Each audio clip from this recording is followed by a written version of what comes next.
Alors la révolution de la Pesita, c'est une évolution en profondeur de celle-ci, c'est-à-dire que c'est à la fois un nouveau logo, donc, qui est plus moderne, plus dynamique, un nouveau site internet et également un nouveau journal Tribune Verte.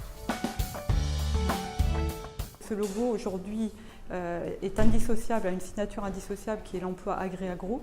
Donc on voulait mettre en avant le fait qu'on n'était pas qu'agriculture. Et donc on voulait aussi être vraiment qualitatif, que les entreprises se reconnaissent, à la fois les entreprises agricoles, mais aussi agroalimentaires et environnementales.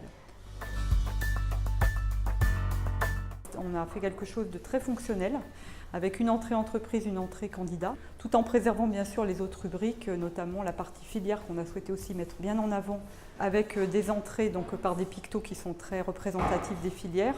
Et dans ces rubriques filières, une présentation vraiment de la filière avec son potentiel d'emploi, son dynamisme, et aussi en regard les offres d'emploi du moment qui sont proposées, mais également les métiers que l'on peut exercer dans ces filières.